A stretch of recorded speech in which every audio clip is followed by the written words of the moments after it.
What's up, guys? Check it out. 1,652 miles and 98.6 hours on this unit right now. 2022 Renegade 1000 XXC. This is the wife's unit, so let's talk about it. We've had it for 2 years now. Put a bunch of hours and miles on it. How is she holding up? All right, welcome back to the channel, guys. It's been a little while since we've had the Renegade on the channel, and we've had it for 2 years now. It's my wife's machine, as you can tell from all the pink, if you haven't seen any previous videos on the channel of it. This is a 2022 XXC, so it comes with like all the orange accents. She stripped all that off when we got it. My brother had one at the time too, and swapped with him. He had the tan and black one, so she took all the black accessories, bumper, wheel rim locks, and handlebars from him, and gave him all the orange stuff.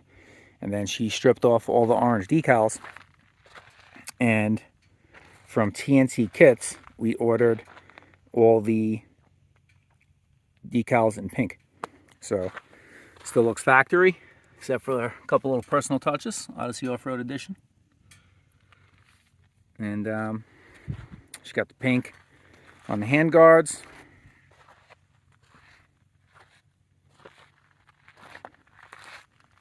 TNT Kits. And then she's got a little personal touch on the back.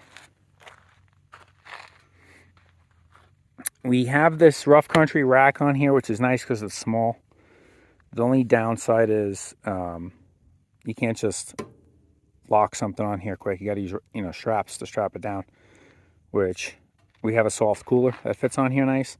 And we usually throw the straps that this comes with around it and zip it down, and tighten it down. But it'd be nice to have the Canam makes an accessory rack for this that's about this size, and they have the link system. So the box, they have a cooler or a box that you can just put on and snap in.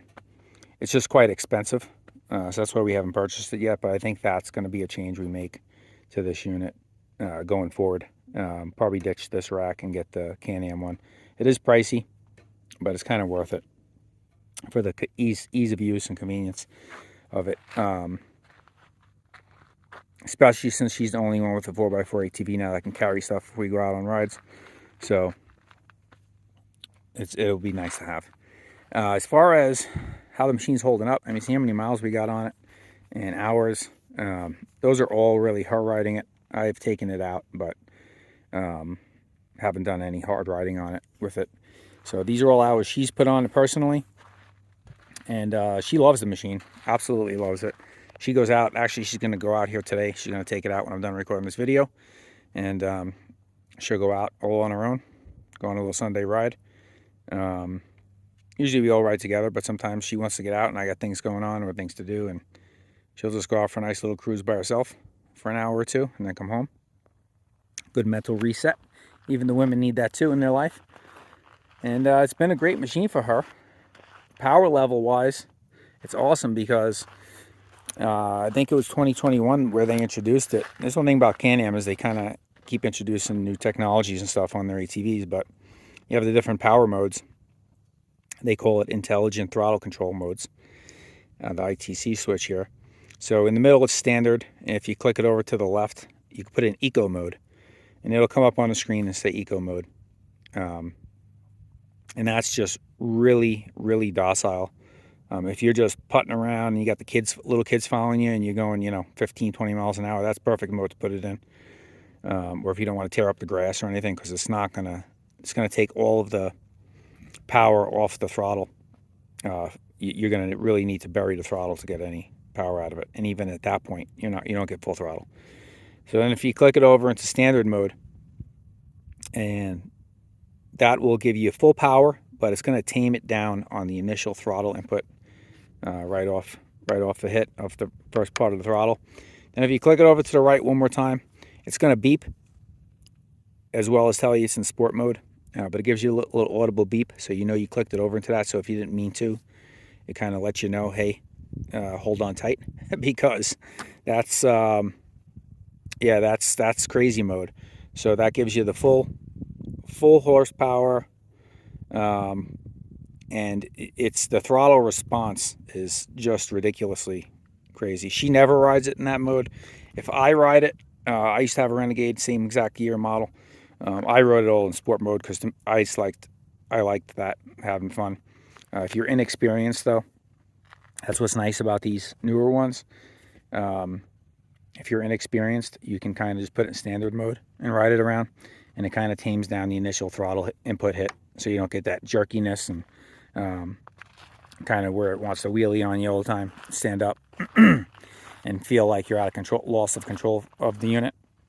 It really makes it user-friendly in that regard, so where anybody can ride this thing with the 3 different power level modes. So as far as how it's holding up really well. Knock on wood, haven't had any issues with it to speak of. As far as things we've done to it, I've gone over that in previous videos, but I'll just run through it real quick. The obvious ones is we changed the tires out. These are stock size tires, but they are the Tusk Megabytes, and they have been a huge improvement, not only in traction and durability, although we did get a flat in one just yesterday as I was washing it. Found the right front tire was low and had a big thorn in it. As you can see, we live in a desert, so I'm in my backyard right now. So on the other side of the fence there, you'll see all those cholla cactuses, and the needles on those things are ridiculous. And that's not the only thing that has thorns on it in the desert. It's everything. When you live in a desert, every animal wants to kill you.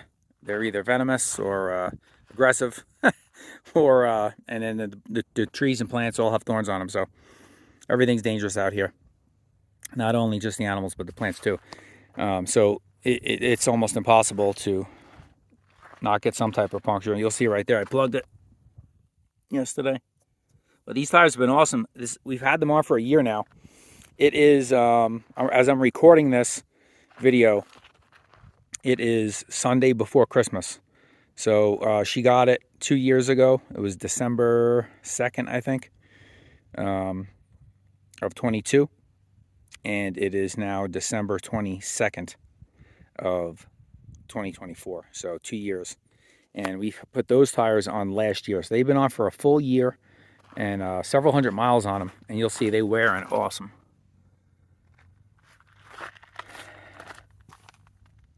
They're as long as that plug holds, these tires will be on here for a long time. As far as anything going wrong with it, braking, knock on wood, nothing's gone wrong with the machine. It's been very reliable, very good machine. I do the regular maintenance, change all the fluids, way more frequently even than the owner's manual suggests. And I just recently threw a new belt on it and greased the one-way bearing in the primary clutch. That's pretty easy to do. The primary clutch one-way bearing in there does need to be maintained every once in a while. So a couple hundred miles ago, I want to say had about 1,500 miles on it when I did it. I put a brand new Canam belt on there, and I pulled the primary off, took the one-way bearing, and cleaned and re-lubed that. There's a special lube you need to do that, so make sure you get the right stuff. You can't just use any grease. The only downside of this machine is the air intake setup. I can't stand the airbox in these, the way they're designed. For one, getting to the airbox is a pain in the neck. You first take off the seat, and then the airbox's cover is in there. So you got to pull this piece of plastic. You got to pull it up here. There's pins that go into the front fender.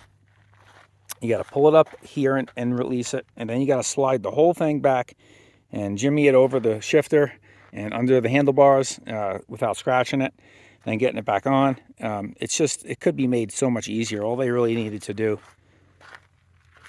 is make this piece here separate so that you can take it off and get to the air intake. To have to take the whole entire hood off, to me, it's a pain in the neck. And if you're riding out here in the desert and, you know, she's riding with me, she's usually following. She's eating dust all the time, so I have 2 air filters that I rotate. Keep one clean and oiled up, so I can regularly rotate and have a clean air filter in there. And we have to do it pretty regularly on this machine. fluid changing is, you know, it's a little messy, and it's a little bit of a pain in the neck on this machine, in all honesty. Front differential isn't bad at all once you make an access hole into the front skid plate, which doesn't come with one for some reason. But I just use a hole saw and drilled an access hole into the front skid when I installed the aluminum one. So I never have to take that off to change the fluid again. And then the engine oil is fairly simple. The transmission is the biggest pain in the neck fluid to change, and the rear diff is not hard, but it's very messy. The transmission fluid, you can barely see it, but if you take this cover off, you see that white plug right at the tip of my finger. That's the access plug to fill it, and then the drain is under that. So to get to all that stuff straight away and easy, I take the whole wheel well off, including the support underneath. Pull all of that off. It's an extra, 15 minutes in the job, but for as often as you need, I do like the transmission fluid once a year. So as often as you do it, it gives you an opportunity to look everything over too. So it could be better design, but it's not the end of the world. So that's the most difficult fluid to change. So I take the whole wheel well off and the foot peg to do it. And then the rear diff, it's not hard, but it's messy because of the way they design it. They don't put the drain plug on the bottom. They put it right here on the side, and it's just a little 4 millimeter Allen right there. And when you take that little screw out, the oil just trickles out very slow because it's such a small hole. I don't know why they made a drain so tiny like that. And in that spot, it's kind of awkward and weird. And then it just runs straight down onto the skid plate. Even if you remove the skid plate, it's not going to help, because between the frame rails you have a steel plate. It's part of the frame, and it just runs down on that and runs all over. So no matter which way you cut it and slice it, it's a mess. So the way I found easiest to do it with the least amount of mess, and it's still messy, is I jack up the right front of the vehicle and tilt it back this way towards where the drain is. So most of the oil, when it comes down, it'll run to the back hole of that skid plate and pour out. You're still going to get a mess throughout, but most of it will come out concentrated in that area. Keep a big drain pan you're going to need to catch it all where it runs out. And that's the biggest pain in the neck. The fill is pretty easy to get to. It's right here. So aside from the maintenance, it's a really good machine. The shocks have been good. We're on pretty much standard settings on here. We've played with some other settings, softer, harder. The standard settings seem to work best. We just slowed the rebound down a little bit in the back because it does have a tendency to buck in the rear if you pick up the speeds. So we slowed the rebound down a little bit in the back, and I think maybe softened up the low speed compression. High speed is standard settings. Front is standard settings, and oh no, I'm sorry. The front also we slowed down. We softened up the slow speed settings, and everything else is standard there too.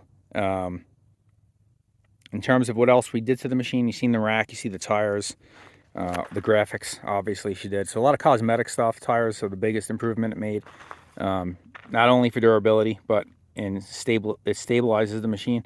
The stock tires are very soft sidewall, so you get a lot of body roll in the front, in my opinion, when you're turning, and this machine is meant to ride aggressively. So if you're really riding it aggressively, the front tires, although same size, the way the stock hole shots are on the front, they're very round and come to a point in the middle. So you're kind of riding on the center of the tire a little bit, and the sidewalls are very soft, so they do roll quite a bit.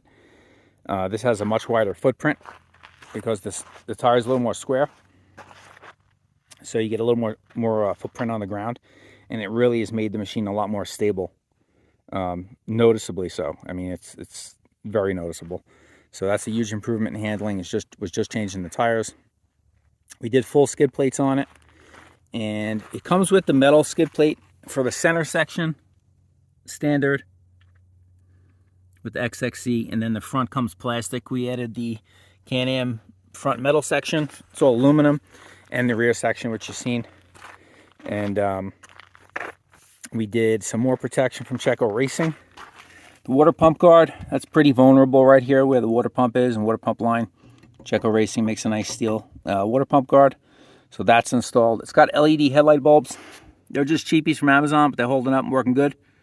They're in there. We have a full video on that stuff. My wife actually did the video herself, installing the lights and the Checo Racing water pump guard and Checo Racing rear fender supports. You'll see the rear fenders are nice and solid. They don't move. They're not floppy. And that is because of these right there. And the holes are already there in the frame with threaded nut struts in them. So it's almost like they were meant for this. And so there's a couple companies that make them, but I think the Checo Racing ones are nice.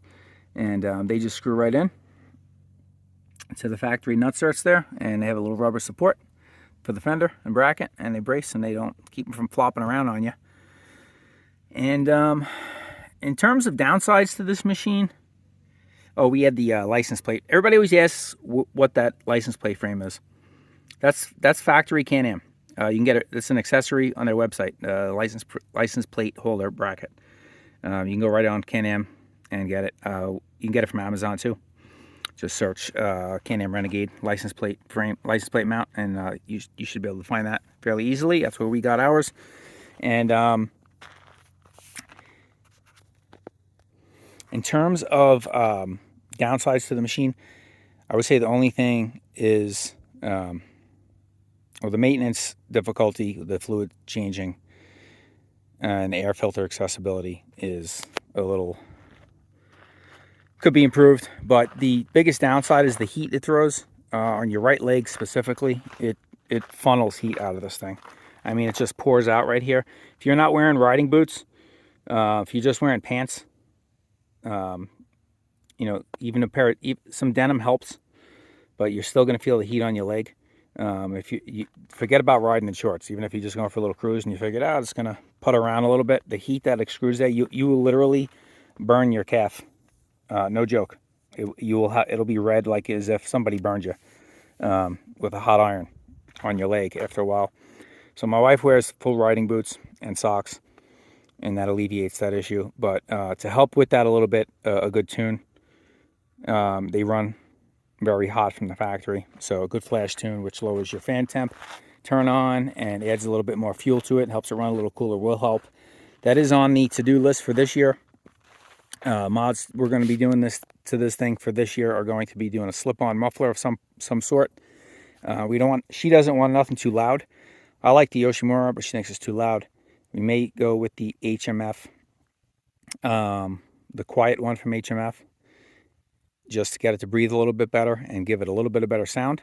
And then do either the HMF optimizers to add some more fuel and help it run a little cooler, or just get the DynoJet flash tuner, the PC Power Commander, not the Power Commander, Power Visions 3, where you just plug it in, it flashes the tune.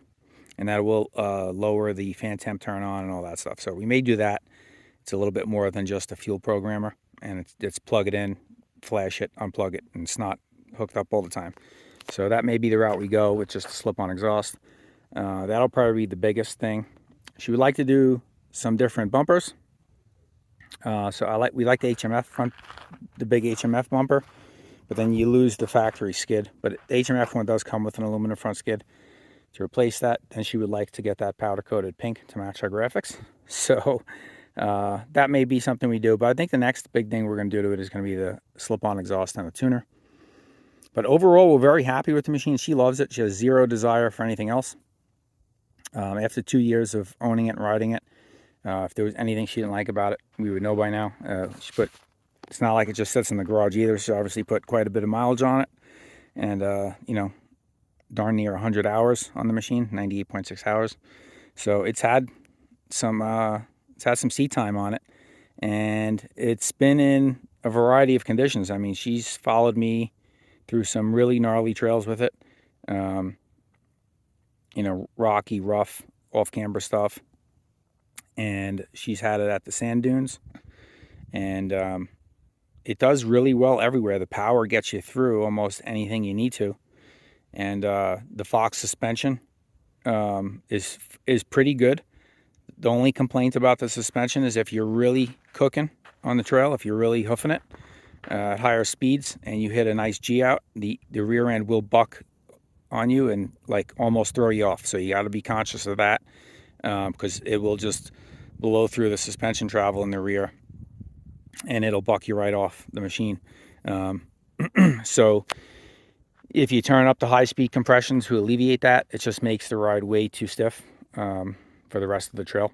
So you just got to be conscious, you know, if you're really cooking and you see a big G out, kind of slow down a little bit before you hit it. Don't just hit it at full speed, because you know the machine is heavy, and when it blows through that suspension, it's gonna toss you a little bit. I think the rear is where that issue is. The front seems okay. You can bottom out the front, but it doesn't buck you when it bottoms out. It just bottoms out. I think the fix would be, and I don't know if you can completely fix it. It's more of a geometry thing with the rear bucking, but getting this shocks revalved and resprung to give it a little bit more bottoming resistance and make it supple over the smaller stuff would be the best route to go. And that may be something we look into doing also. With it having 15, you know, was it almost 1,700 miles on it now and 100 hours of ride time, they're probably close to being due for a service anyway. So when we get them serviced, we'll send them out and get them revalved and resprung. I know B&R Motorsports, everybody brags about how great job they do with the shocks. And a friend of mine, Chad, who you've actually probably seen if you watch any of Pete Hager's videos, he's been on there. His Renegade, he's had his shocks done by B&R. And John from On One Wheel 7 has talked great about B&R. When he had his Renegade, they did all the suspension on that, and he says they do great work. So we may just send them out, box them up and send them out to them. Probably be something we do in the off season of riding. This is off season for most of you guys, but for us, this is riding season. Because the summertime is just too hot. And if you do go out in the summer, we go out in the evenings or early mornings, so you don't get as much riding time in the summertime here. So that's usually when, if you're going to have the machine laid up, that's when you would do it instead of the winter time elsewhere. Here it's the summer. As far as like the quality of it, fit and finish, everything's holding up really, really well. When you first get one of these machines, because they run so hot and where the exhaust is located too, you're going to get a little bit of warpage on your plastics, and then they're going to settle. You'll see a little gap there in the seat where the plastics are here. Right, you'll see right there when I pick it up from the bottom. I'm sure there's something we could do here as far in terms of making a brace or a bracket. It's just warps right there from the heat and lack of support in that area. So you'll see a little bit of a gap there. That happened fairly quickly, and it hasn't gotten any worse. So that's about as bad as it's going to get, and that's like that on all of them, just the way they are. And then the paint on this model, these are painted fenders. The paints hold up really well. It's pretty automotive quality, in my opinion. When we wash it, I spray wax it after that, like you would spray wax your car. They're holding up really well. You'll see a little bit of discoloration right here. And I'm not sure if you can see it with the shadows and stuff, but right there you'll see a little bit of discoloration. That actually just, that every once in a while I take a little bit of compound or polishing compound, the very fine stuff, and just polish that right off. Comes right off. It's just surface. Gets a little, just from the rub from your leg right there. You have dirt on the inside of your leg. You're riding all day, and just kind of works its way into the paint. But it polishes right off, literally like couple strokes and it's gone. So every once in a while I'll do that for her, polish that off. There's grease zerks everywhere in these machines. Front A-arms, the rear, the front and rear sway bars, the rear drive shaft has them. There's grease zerks everywhere, so keep it greased up. Bushings, bearings, all that stuff is solid. I mean, it's for the hours and the miles on it, there's nothing loose. There's a couple small creaks, which kind of happened early on with owning it, and they come from these here. It's kind of a weird sway bar link design on the Renegades. No matter what I do, I've taken the bolt out completely and greased it, fully greased it, put it back in, greased it up nice, and squeak goes away, and then after one ride it comes back. It's just the design of it, I think. I wish somebody made a normal sway bar link for the rear. I think that design's a little weird. That would be something to put on the complaint list. Not that it's not durable or it doesn't work. It's just the way it's set up there. It's just for some reason it's just always squeaks. no matter how much you keep it greased. So you just kind of got to, that's just something you live with a little bit. You'll feel, I don't know if it'll do it right now. Yeah, you'll hear it. That's from those. That's where they creak. They need a little grease right now. It does get better when you grease it. That's probably the most extreme it gets. But they do make noise right there. You don't hear it while you're riding, but when you're really slow and you're getting on the machine, get off the machine, that's when you hear it, or push down on it like that. Other than that, man, machine's been awesome. I think if you're contemplating this or a Polaris, man, as you guys know, if you frequent the channel, I've had them all. I've had the Polaris Scrambler 1000S, the big bad boy one, and this is a faster machine than that by a landslide. From 0 to whatever, it's faster from a dead stop. You put this thing in sport mode, on the bottom, it just rips. The Polaris kills it in suspension because it's so wide and so much suspension travel. You can just hammer anything with that machine and just kind of eat it up. Where with this machine, like I said, you have the little bit of a issue with the rear end bucking on a hard G out going fast. But in terms of reliability and stuff wearing out, I think Can-Am wins over the Polaris in that regard, because we got almost 100 hours on this machine, and you know, almost 1,700 hours there, 1,600 hours. I'm sorry, miles, 1,600 miles, and everything's solid, man. The bearings, the bushings. If you keep it all greased up and you maintain it, you're not swamping it either. You know, we don't drive through water really much. If it's just a few inches, sometimes cross some streams, but we're not burying it, you know, in water. And it's been rock solid. The machine's been rock solid, really, really good. And there's plenty of documented cases of people having, you know, 400, 500, 600 hours on these things, never touching them, never even changing spark plugs, with thousands and thousands of miles. These motors from Can-Am are really, really reliable, especially these older 1000cc V-twins. You just can't beat them. They're really, really good motors, and they hold up, and it's been proven over the years. I had this a Can-Am side by side with this motor in it, and that thing, we sold that with 2,900 miles on it. The thing never skipped a beat. It ran flawlessly the whole time we owned it. And for the way my wife drives, she doesn't beat the hell out of it. I think this thing will last her for years, many miles, many hours, as long as you maintain it properly, which we try and do. Very regularly change the fluids and keep a clean air filter in it. I always put premium fuel in it. This one does require premium fuel. That would be another downside if you're cheap and you like to buy cheap fuel. I don't think you should be putting cheap fuel in any of your cars or power sports equipment. But if you like to save, you know, $1.25 when you fill the machine up, sorry to tell you, but you're going to need premium on this machine. It requires 91 and up, just because of it's a performance motor, so that's what they require in it with the tuning. So now I don't think that's a downside. If you're spending $15,000, you can afford the extra $1 or $2 for fill up on fuel. Not a big deal. But other than that, I don't really got that too much more to say. I mean, the thing's it's been solid. It's been reliable. It's a quality machine. I definitely would buy one again. In all honesty, after owning the Scrambler, if I get another 4x4 machine for myself down the road, I would seriously consider a Renegade 1000 for myself, and having two of them, because they're just very fun to ride, durable, comfortable.